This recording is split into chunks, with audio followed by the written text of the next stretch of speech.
भारतीय राज्यघटनेचे शिल्पकार डॉक्टर बाबासाहेब आंबेडकर यांची आज 132वी जयंती आहे। जयंतीनिमित्त आज राज्यभर विविध कार्यक्रमांचं आयोजन करण्यात आलंय। बुलढाण्यात देखील डॉक्टर बाबासाहेब आंबेडकर जयंतीचा उत्साह पाहायला मिळतोय। खामगावमधील बाबासाहेब आंबेडकरांच्या पूर्णाकृती पुतळ्याला आकर्षक अशी रोषणाई करण्यात आली आहे। मालेगाव, मनमाडसह नाशिक जिल्ह्यातील ग्रामीण भागात बाबासाहेबांची जयंती उत्साहात साजरी करण्यात आली। ढोल ताशे वाजवत जय भीमच्या जयघोषात जयंती साजरी झाली। अमरावतीमध्ये देखील बाबासाहेब आंबेडकरांच्या जयंतीच्या निमित्ताने 132 किलोंचा केक कापण्यात आला। यावेळी खासदार नवनीत राणा, रवी राणा यांच्यासह रिपाईचे राजेंद्र गवई हजर होते। फटाक्यांची आतिषबाजी करण्यात आली। परिसर त्यामुळे दणाणून गेला होता। दापोलीत आंबेडकर उद्यानाला आकर्षक रोषणाई करण्यात आली। डॉक्टर बाबासाहेब आंबेडकरांच्या कुटुंबियांचे काही काळ दापोलीत वास्तव्य होतं आणि हा सगळा परिसर बाबासाहेबांच्या पदस्पर्शाने पावन झालेला असल्याने या भूमीत बाबासाहेबांच्या जयंतीनिमित्त उत्साह पाहायला मिळाला। बदलापुरात मध्यरात्री भीम बांधवांनी अभिवादन करण्यासाठी मोठी गर्दी केली होती। मध्यरात्री बाबासाहेबांच्या पुतळ्याला पुष्पहार अर्पण करण्यात आला, तर पुतळ्याला विद्युत रोषणाईही करण्यात आली।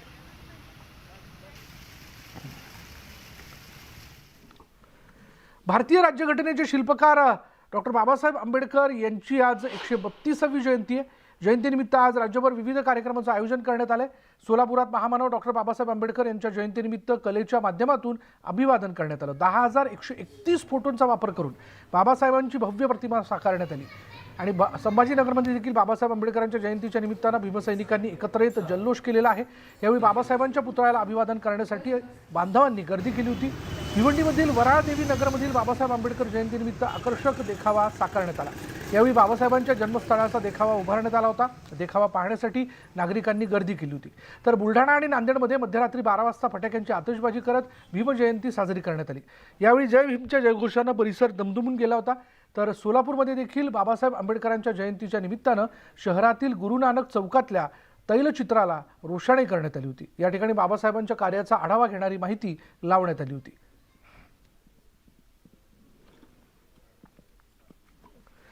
पुढे बोलत रत्नागिरीमधील मंडणगड तालुक्यातील आंबडवे हे डॉक्टर बाबासाहेब आंबेडकरांचं मूळ गाव आणि त्यांच्या मूळगावी बाबासाहेबांचं भव्य राष्ट्रीय स्मारक उभारण्यात येणार आहे। त्याचबरोबर शिल्पसृष्टी, सभामंडप, सभागृह, ग्रंथालय, पार्किंग व्यवस्था, बाबासाहेब आंबेडकरांचं साहित्य या ठिकाणी उपलब्ध केलं जाईल। बाबासाहेब आंबेडकरांच्या स्मारक, शिल्पसृष्टी, पार्किंग त्याचबरोबर 500 लोकांची निवास व्यवस्था, सुलभ शौचालय उभारण्यासाठी जागेची कमतरता जाणवत होती। मात्र एक पाऊल पुढे टाकत बाबासाहेब आंबेडकर यांच्या नातेवाईकांनी स्मारकासाठी राहती 30 घरं, आजूबाजूचा परिसर मोकळा करण्याला सहमती दर्शवली आहे। आंबडवे गावातून आढावा घेतलाय आमचे प्रतिनिधी शिवाजी गोरे यांनी। घटनेचे शिल्पकार महामानव डॉक्टर बाबासाहेब आंबेडकर यांचं मूळ गाव म्हणजेच आंबडवे। याच आंबडवे गावामध्ये घटनाकारांचं भव्य स्मारक होण्याच्या हालचाली सुरू झाल्यात। बाबासाहेब आंबेडकर यांचं स्मारक या गावामध्ये आहे, परंतु या ठिकाणी बाबासाहेबांचं एक जागतिक कीर्तीचं भव्य स्मारक व्हावं अशा प्रकारची त्यांच्या अनुयायांची गेल्या अनेक वर्षाची मागणी होती। या मागणीला आता कुठेतरी मुहूर्त रूप प्राप्त होण्याची शक्यता निर्माण झालेली आहे। स्मारकाच्या आजूबाजूला बाबासाहेबांचे जे नातेवाईक आहेत त्यांची ही सगळी घरं आहेत। या लोकांचं स्थलांतर करावं आणि हा जो परिसर आहे पूर्णपणे विकसित करावा, याच ठिकाणी भव्य स्मारक, शिल्पसृष्टी उभारावी, ग्रंथालय उभारावं अशा प्रकारची एक भूमिका शासनाकडून मांडण्यात आली होती। परंतु इथले जे बाबासाहेबांचे अनुयायी आहेत किंवा त्यांचे नातेवाईक आहेत त्या मंडळींनी मात्र हिरवा कंदील दाखवलेला आहे। स्थलांतरित व्हायला इथले त्यांचे जे नातेवाईक आहेत ते तयार आहेत। 6 घरांचं नव्हे तर 30 घरांचं विस्थापन करा, आमचं विस्थापन झालं तरी चालेल, परंतु बाबासाहेबांचं भव्य दिव्य स्मारक याच ठिकाणी उभं करावं अशा प्रकारची भूमिका आता बाबासाहेबांच्या नातेवाईकांनी घेतलेली आहे। त्यामुळे भविष्यात या ठिकाणी जर का बाबासाहेबांचं जागतिक कीर्तीचं स्मारक उभं राहिलं तर नवल वाटायला नको। शिवाजी गोरे, न्यूज 18 लोकमत, आंबडवे, रत्नागिरी। ग्रामस्थांची मागणी अशी आहे की इथल्या स्थानिक ग्रामपंचायत म्हणजे समजा इथले नरेंद्र सकपाळ असतील किंवा सुदर्शन सकपाळ आहे, तर त्यांच्या कमिटीचं किंवा त्यांच्या संघाचं किंवा त्यांच्या संघटनेचं असं म्हणणं आहे की तुम्ही 8 घरं, केवळ 8च घरं तुम्ही संपादित करू नका, पूर्ण वाडीच्या वाड्या आमची संपादित करा, आम्ही सर्व घरं द्यायला तयार आहे। त्याच्या मोबदल्यात आम्हाला एक सोसायटी टाईप अन्य ठिकाणी घरं बांधून द्या, अशी त्यांची इच्छा आहे। येणारे जे पर्यटक आहेत त्या महिलांसाठी किंवा पुरुषांसाठी या ठिकाणी यात्री निवास त्याचप्रमाणे 100 महिला आणि 100 पुरुषांसाठी त्यांना असणाऱ्या बाथरूमची व्यवस्था, त्यांना असणारे न्हाणीघर, ही सर्व व्यवस्था या जवळच्या जागेमध्ये होऊ शकते. अशा प्रकारच्या आम्ही नवीन या ठिकाणी ग्रामस्थांच्या वतीनं त्यांना मागणी केली आहे. आणि आजूबाजूच्या ज्या लोकांच्या घरं जातात त्या घरांना त्यांची जमीन जाते, त्या जमिनीचा मोबदला ह्या शासनाने त्यांना त्यांच्या रेटनुसार द्यावा, अशी आम्ही आग्रहाची मागणी केली. डॉक्टर बाबासाहेब आंबेडकर जयंतीच्या निमित्तानं संभाजीनगरमध्ये सुद्धा जल्लोष आनंद आहे. सकाळी पहाटेपासूनच भाविक डॉक्टर बाबासाहेब आंबेडकर यांना अभिवादन करण्यासाठी गर्दी करताना दिसत आहेत. शहरातील भडकल गेट इथे भाविक भीम बांधव जे आहेत ते आंबेडकरांना अभिवादन करताना दिसत आहेत आणि याचा आढावा घेतला आमचे प्रतिनिधी सिद्धार्थ गोदाम यांनी.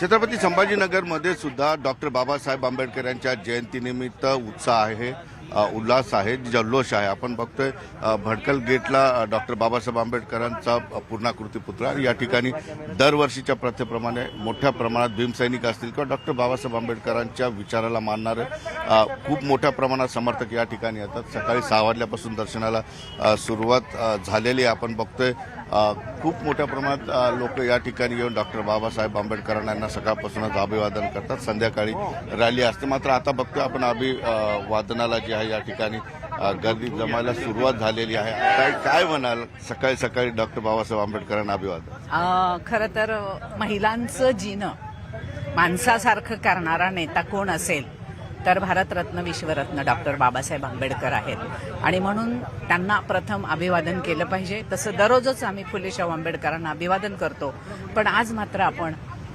तिथे जाऊन आपला अभिवादनाचा कार्यक्रम केला पाहिजे. म्हणून आम्ही सजग महिला संघर्ष समितीच्या वतीने सगळ्या मैत्रिणी इथे आलेलो आहोत. बाबासाहेब आंबेडकरांचं विद्यापीठाला नामांतरणाच्या वेळेला जे होतं त्याच्यात माझा सरकारी नोकरीत असून सुद्धा खूप सहभाग होता. माझे मिस्टर तर जेलमध्येही गेले होते आणि मला असं वाटतं की त्यामुळे एक बाबासाहेबांना आणखीन म्हणजे मिलींमुळे तर नाव होतंच, पण आंबेडकर विद्यापीठामुळे पूर्ण भारतात ते एक नाव झालेलं आहे. आज जे आम्ही इथं दिसतोय उजळ मातेनी आणि इथं आलेलो आहोत ते बाबासाहेबांमुळे आलेलो आहोत. आणि मला असं वाटतं अजूनही त्यांचे विचार आणि त्यांनी केलेले सगळे कायदे आचरणात जेव्हा आणले जातील खऱ्या रूपाने सामाजिक व्यवस्थेमध्ये, तेव्हा बाबासाहेबांना ही खरी आपल्या वतीने आदरांजली ठरेल. सुधीर जाधव सह सिद्धार्थ गोदाम, न्यूज 18 लोकमत, छत्रपती संभाजीनगर. नाशिकमध्ये मध्यरात्री बाबासाहेब आंबेडकरांच्या जयंतीचा उत्सव बघायला मिळाला. नाशिकमधील वेगवेगळ्या भागात बाबासाहेब आंबेडकरांच्या जयंतीच्या निमित्तानं वेगवेगळे देखावे उभारण्यात आले. शालिमारमधील बाबासाहेबांचा पूर्णाकृती पुतळा जो आहे तो त्याला अभिवादन करण्यासाठी अनुयायांनी गर्दी केली होती. तर परभणीच्या सेलूमधील कलाकार रुपाली काणेकरांनी 3x4 फुटावर रांगोळीतून बाबासाहेबांचं चित्र साकारलंय. 10 तासाच्या अथक परिश्रमानंतर ही रांगोळी त्यांनी काढली आहे. शिका, संघटित व्हा, संघर्ष करा असा संदेश यावर देण्यात आला.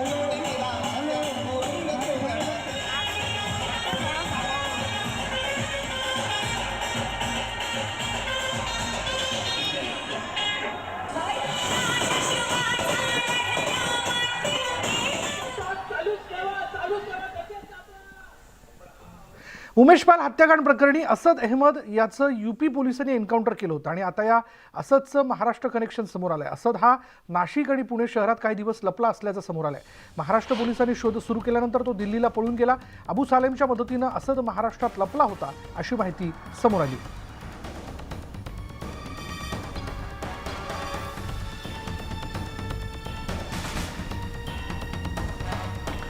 याचबद्दल आपण बोलणार आहोत. आमचे प्रतिनिधी प्रशांत लीला रामदास सत्ता क्षणाला आपल्या बरोबर आहेत. प्रशांत, असद हा महाराष्ट्रात लपला होता, त्याचं महाराष्ट्र कनेक्शन समोर आलेलं आहे, काय तपशील याबद्दल? बरोबर, या संदर्भात यूपी पोलिसांनी जी माहिती दिली आहे आणि ठिकठिकाणी जो लपून होता, ज्यामध्ये दिल्लीतही काही ठिकाणी जो लपून असल्याची माहिती पुढे आली होती, तसंच महाराष्ट्रातील नाशिक आणि पुणे या 2 शहरामध्ये अबू सलेम जो तिथला एक गुंड आहे आणि जो अतीत अहमदचा साथीदार आहे, त्याच्या माध्यमातून हे दोघे लपून असल्याची माहिती पुढे आली होती. आणि त्यानंतर जेव्हा त्याचा महाराष्ट्र पोलिसांनी शोध सुरू केला, अशा प्रकारची माहिती यूपी पोलिसांनी जेव्हा महाराष्ट्र पोलिसांना दिली, त्यावेळेस त्याचा शोध सुरू झाल्यानंतर तिथून देखील पळून येऊन पुन्हा दिल्लीत लपून बसला होता. या संदर्भात जर माहिती खास करून प्राप्त झालेली आहे, पोलिस सूत्रांवर देण्यात आलेली आहे. प्रशांत, मी जरा तुला थांबवतोय, यानंतर थेट जाऊया. संजय राऊत बोलतायत तिथे. एक साथ न मिले एक साथ न रहे, ये भ्रम उनका टूटने वाला है. 2024 में पूरा विपक्ष एक रहेगा। सोमवार को 5 तारीख को कांग्रेस के अध्यक्ष, राष्ट्रीय अध्यक्ष खरगे साहब की तरफ से कांग्रेस के सीनियर लीडर महासचिव वेणुगोपाल जी, केसी वेणुगोपाल जी मुंबई में आ रहे हैं, उद्धव जी से मिलेंगे, बातचीत करेंगे। उनके बाद मुझे लगता है कि एक मुलाकात खरगे साहब और राहुल गांधी जी के साथ भी हो सकती है। जब मैं दिल्ली में राहुल जी से मिला था, सोनिया मैडम भी थी वहाँ, तब हमने भी बातचीत की है और हमने भी उनको न्योता दिया है कि आपको मुंबई में आना है, मुंबई में आइए, महाराष्ट्र में आइए। राहुल गांधी जी लोकप्रिय नेता है, उनका संघर्ष तानाशाही के खिलाफ चल रहा है और लोग उनके साथ खड़े रहेंगे। हम सबका कर्तव्य बनता है, जो हमारे कुछ मतभेद है, गिले शिकवे है, उनको दूर रखे और देश में जो परिवर्तन की आंधी चल रही है उसमें कोई अड़चनें पैदा न हो। इसीलिए सभी विपक्ष नेता, उनके साथ राहुल गांधी और खरगे जी का जो डायलॉग चल रहा है वो बहुत ही आशादायक है। सर, उद्धव जी से कब उनकी मुलाकात होने की संभावना है? क्या कुछ जो है राहुल गांधी की तरफ से कन्वे किया गया है? देखिए, ये बात आपको धीरे धीरे समझ जाएगी, लेकिन मैं इतना कह सकता हूँ कि कांग्रेस पार्टी की तरफ से, खास करके कांग्रेस के अध्यक्ष मल्लिकार्जुन खड़गे जी की तरफ से, मैं मानता हूँ कि पूरी कांग्रेस पार्टी की तरफ से उद्धव जी को मिलने के लिए केसी वेणुगोपाल जी आ रहे हैं। उस वक्त वो सब बातें तय हो जाएगी। सर, काल शरद पवार आणि काँग्रेसचे राहुल गांधी असतील किंवा खरगे असेल यांची बैठक झाली, एक मुलाकात झाली दिल्लीमध्ये आणि असं देखील सांगितलं आलं की राहुल गांधी आणि उद्धव ठाकरे यांची देखील एक बैठक होणार आहे येणाऱ्या काळामध्ये। कशा रीतीने आपण बघतो याच्याकडे? पहा की या देशामधला प्रमुख विरोधी पक्ष, मग ते प्रादेशिक पक्ष असतील किंवा राष्ट्रीय पक्ष असतील, हे सगळे एकत्र येण्याची प्रक्रिया सुरू झाली 2024च्या दृष्टीने। ही अत्यंत आशादायी अशी गोष्ट आहे। काँग्रेसच्या नेतृत्वाखाली नितीश कुमारजी आणि तेजस्वी यादव यांची एक बैठक झाली। नितीश कुमारजी आणि तेजस्वी यादव राहुलजींना भेटले, खरगेजींना भेटले। त्यानंतर काल दिल्लीमध्ये माननीय शरद पवारजी आणि राहुलजी आणि खरगे साहेब भेटले। त्याच्या आधी मुंबईमध्ये माननीय उद्धव ठाकरे साहेब आणि शरद पवारांची भेट झाली। मला आजच समजलं की राहुल गांधीजी हे ममता बॅनर्जींनाही भेटणार आहेत। या देशातल्या सगळ्या प्रमुख विरोधी पक्ष नेत्यांना भेटून ते एकत्र येण्यासंदर्भात ते काम करत आहेत। त्याच्यामध्ये आम्ही सुद्धा सहभागी आहोत।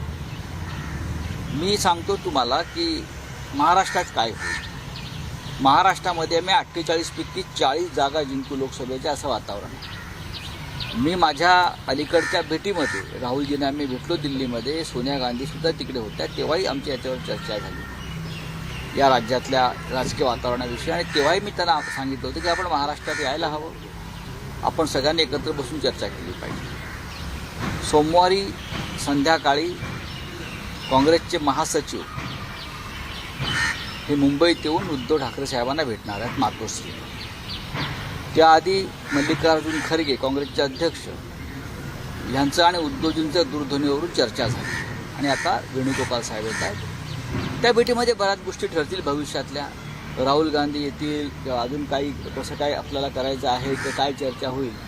पण या देशामध्ये विरोधी पक्षांचं ऐक्य कधीच होणार नाही, हा जो भ्रम आहे सध्याच्या सत्ताधाऱ्यांचा तो तुटून पडेल अशा प्रकारच्या प्रक्रिया सुरू झालेल्या आहे। 2024च्या निवडणुकीमध्ये देशामध्ये 100% सत्ता परिवर्तन झालेलं असेल, त्याची सुरुवात आहे। सर, एक सवाल सर राष्ट्रीय स्तर पर है। लगातार जो एनकाउंटर हुआ अतीक अहमद के बेटे का, उसको लेकर विपक्ष सवाल खड़ा कर रहा है कि एक फेक एनकाउंटर है। इसे जो है शिवसेना कैसे देखती है? बात ऐसी है, सबसे ज़्यादा एनकाउंटर मुंबई में हुए। आपको पता होगा मुंबई के एनकाउंटर कुछ साल पहले जो चल रहा था, एनकाउंटर स्पेशलिस्ट एक उपाधि हमारे यहाँ देते थे। लगभग सभी एनकाउंटर स्पेशलिस्ट जेल में गए या आज भी जेल में हैं। ये समझना चाहिए, इस देश में कानून है, इस देश में न्यायपालिका है, इस देश में लोग सब कुछ देखते हैं। आतंकवादी हो तो उनका एनकाउंटर होना चाहिए। अगर बहुत बड़ा माफिया है जिसको समाज को खतरा है तो इस प्रकार से एनकाउंटर होते रहते हैं। अगर लोगों ने कुछ सवाल खड़े किए हैं तो मुझे लगता है मुंबई में कुछ लोग ऐसे एनकाउंटर के खिलाफ कुछ सबूत लेकर न्यायालय में गए थे और न्यायालय ने हस्तक्षेप किया है, उसमें इंक्वायरी कमीशन बिठाया था। बाद में लगभग सभी एनकाउंटर स्पेशलिस्ट जेल में गए या आज भी उसमें से बहुत से लोग जेल में हैं। मैं इतना ही कह सकता हूँ। तो आप कहना चाह रहे हैं कि जो अति के एनकाउंटर में शामिल पुलिस वाले थे वो भी जेल जाएंगे, ये मैं ये आपका नहीं इशारा उस बोलूँगा, तरफ है? मैं ये नहीं बोलूँगा। उस राज्य की स्थिति, लॉ एंड ऑर्डर, वो देखने के लिए वहाँ के मुख्यमंत्री है, वहाँ के कानून मंत्री होंगे, वहाँ के गृह मंत्री होंगे, उसका पर मैं क्यों बात करूँ। लेकिन मैंने मुंबई की बात करी, मैं महाराष्ट्र की बात कर सकता हूँ। विपक्ष जो सवाल उठा रहा है सर, उस पर कुछ कहना चाहेंगे? विपक्ष लगातार सवाल उठा रहा है सर। देखिए उत्तर प्रदेश का विपक्ष अगर सवाल उठाता है तो सिर्फ सवाल उठाकर नहीं चलेगा। आपके पास क्या सबूत है? जहाँ यहाँ कुछ लोग सबूत लेकर आ गए, उसके बाद न्यायालय ने निर्णय दिया है और हमारे बहुत से पुलिस अफसर जेल में गए इस वक्त, और आज भी उसमें से कुछ लोग जेल में है। सर, मुंबईला देखील हाच इतिहास आहे. मुंबईच्या 90च्या काळामध्ये 2000च्या काळामध्ये अनेक एन्काउंटर झाले. आज तेच यूपीमध्ये बघायला मिळतं. यूपीमध्ये उत्तर प्रदेशमध्ये माफिया राज आहे असं तिकडल्या लोकांचं आणि सत्ताधाऱ्यांचं म्हणणं आहे. आणि हे माफिया राज जे आहे हे उद्ध्वस्त करू असं तिकडल्या मुख्यमंत्र्यांची घोषणा आहे. उत्तर प्रदेशमध्ये खरोखर माफिया राज असेल आणि त्यासाठी कायदेशीर कारवाईबरोबर पोलिसांना हातात हत्यार घ्यावं लागलं असेल तर तो त्या सरकारचा प्रश्न. एखाद्या एन्काउंटरवरती जर काही प्रश्न निर्माण झाले असतील तर त्या संदर्भात विरोधी पक्षाला न्यायालयाचे दरवाजे उघडे आहेत, जसं मुंबई आणि महाराष्ट्रात झालं. माझ्या माहितीप्रमाणे याआधी विकास दुबे या एका माफियाचे एन्काउंटर झालं आणि आता आणखीन काल दोघांचं झालं. अशा एन्काउंटरमध्ये जात आणि धर्म आणू नये हे मी नेहमी सांगतो. गुन्हेगार आणि आतंकवादी हा आतंकवादी आणि गुन्हेगारच असतो, त्याला जात आणि धर्म नसतो. पण बेकायदेशीरपणे किंवा अमानुषपणे असं जर काही हत्या होत असतील तर नक्कीच न्यायालयाचे दरवाजे उघडतात आणि आपली न्यायालय अजूनच स्वतंत्र आहे. जाति धर्म वाला मुद्दा हिंदी में जाना चाहिए। साथ में आ रहे हैं। लगातार प्रधानमंत्री का चेहरा बनाया जा रहा है। किसको? नीतीश कुमार को। आप किस तरह से देखते हैं, क्या कहना चाहते हैं? अब तक उस बारे में कोई अंतिम निर्णय नहीं हुआ है, लेकिन चेहरा कौन या नेता कौन उसके ऊपर विपक्ष का जो गठबंधन है उसमें कोई दरार नहीं आ जाए। ये तो बातें बाद में हो सकती है, लेकिन मिलजुल कर चुनाव लड़ना, एक साथ आना, एक सुर में बोलना, एक सुर में काम करना और सत्ता परिवर्तन करना, ये हमारे लिए आज महत्त्वपूर्ण बात है. तर नितीश कुमार पंतप्रधान पदाचे उमेदवार आहेत. अद्याप त्याबाबत कोणाशी चर्चा झालेली नाही. ते असतील किंवा नसतील हा येणारा काळ ठरवेल. या क्षणी या देशातल्या विरोधी पक्षाने एकत्र येऊन निवडणुका लढाव्यात, आपापसातले मतभेद दूर करावे आणि या देशावर जी हुकुमशाही राजवट लादली गेली आहे, स्वातंत्र्यावर जो हल्ला होतो आहे तो दूर करण्यासाठी आधी एकत्र येऊन निवडणुका जिंकणे महत्त्वाचं आहे. सर, एनकाउंटर में धर्म जाति को लेकर एक मुद्दा बनाया जा रहा है. एक विशेष धर्म से जो है जिस व्यक्ति का एनकाउंटर हुआ ऐसा कहा जा रहा है. मैंने देखा है उत्तर प्रदेश में विकास दुबे का भी एनकाउंटर हुआ था, तब भी कुछ मुद्दे सामने आए थे. उससे पहले उत्तर प्रदेश में और भी जाति और धर्म के लोगों के एनकाउंटर हुए हैं. योगी जी ने पहले से यह बात कही है कि उत्तर प्रदेश का माफिया राज मैं खत्म करूंगा.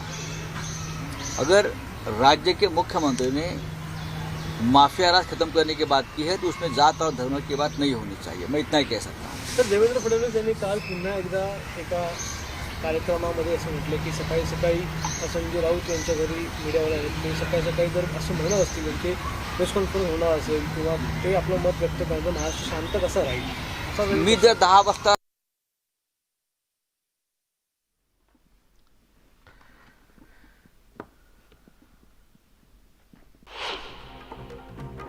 नाशिक शहरामध्ये आंबेडकर जयंती निमित्तानं ठिकठिकाणी देखावे उभारण्यात आले. शालिमार भागात पूर्णाकृती पुतळ्यासमोर हजारो अनुयायांनी एकत्रित येत डॉक्टर बाबासाहेब आंबेडकरांना अभिवादन केलं. वाशिममध्ये मोठ्या उत्साहात आंबेडकर जयंती साजरी करण्यात येते आणि यावेळी डॉक्टर बाबासाहेब आंबेडकर चौकात केक कापून फटाक्यांची आतिषबाजी करण्यात आली. परभणीमध्ये आंबेडकर जयंती निमित्तानं कलाकार रुपाली काणेकर यांनी आकर्षक रांगोळी काढली. यासाठी त्यांना 10 तासांचा कालावधी लागलाय. रांगोळीतून त्यांनी शिका, संघटित व्हा आणि संघर्ष करा हा बाबासाहेबांचा संदेश दिलाय. देशभरात मोठ्या उत्साहात डॉक्टर बाबासाहेब आंबेडकर जयंती साजरी केली जाते. या संदर्भात राष्ट्रपती द्रौपदी मुर्मू यांनी ट्विट करत देशवासियांना शुभेच्छा दिल्या.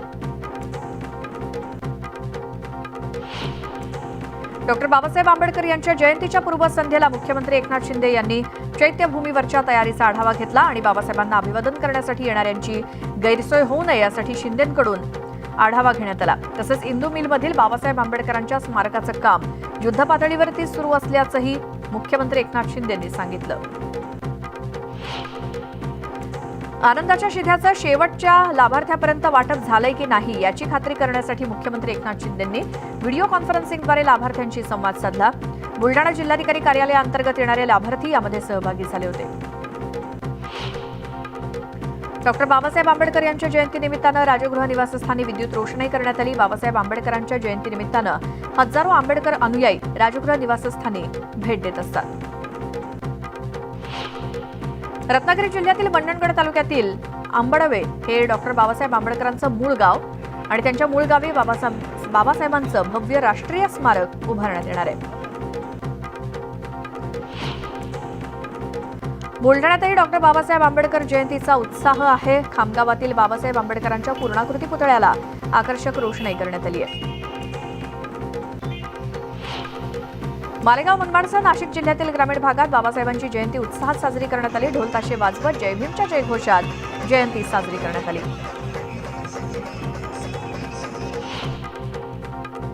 महामानव डॉक्टर बाबासाहेब आंबेडकर यांच्या जयंतीनिमित्तानं कलेच्या माध्यमातून अभिवादन करण्यात आलं. 10,131 फोटोंचा वापर करून बाबासाहेबांची भव्य प्रतिमा साकारण्यात आली. छत्रपती संभाजीनगरातही बाबासाहेब आंबेडकरांच्या जयंतीनिमित्तानं भीमसैनिकांनी एकत्रित येत जल्लोष केला आणि यावेळी बाबासाहेबांच्या पुतळ्याला अभिवादन करण्यासाठी अनुयायांनी गर्दी केली. डॉक्टर बाबासाहेब आंबेडकरांच्या 132व्या जयंतीनिमित्तानं बदलापुरात मध्यरात्री भीम अनुयायांनी अभिवादन करण्यासाठी मोठी गर्दी केली होती. मध्यरात्री बाबासाहेबांच्या पुतळ्याला पुष्पहार अर्पण करण्यात आला तर पुतळ्याला विद्युत रोषणाईही करण्यात आली. भिवंडीतील वऱ्हाळ देवीनगरमधील बाबासाहेब आंबेडकर जयंतीनिमित्तानं आकर्षक देखावा साकारण्यात आला. यावेळी बाबासाहेबांच्या जन्मस्थळाचा देखावा साकारण्यात आला आणि हा देखावा पाहण्यासाठी नागरिकांनी प्रचंड गर्दी केली. नांदेडमध्ये बाबासाहेब आंबेडकरांच्या जयंतीनिमित्तानं फटाक्यांची आतिषबाजी करण्यात आली. यावेळी जय भीमच्या जयघोषानं परिसर दुमदुमून गेला. सोलापुरातही बाबासाहेब आंबेडकरांच्या जयंतीनिमित्तानं शहरातील गुरुनानक चौकातल्या तैलचित्राला रोषणाई करण्यात आली. येथे बाबासाहेबांच्या कार्याचा आढावा घेणारी माहिती लावण्यात आली आहे. अकोल्यामध्ये आनंदाच्या शिधाचं वितरण करण्यात आलं. यावेळी लाभार्थ्यांसह धान उत्पादक शेतकऱ्यांसोबतच मुख्यमंत्री एकनाथ शिंदेंनी संवाद साधला. जालन्यातील वाटूर येथे आंबेडकर जयंतीनिमित्त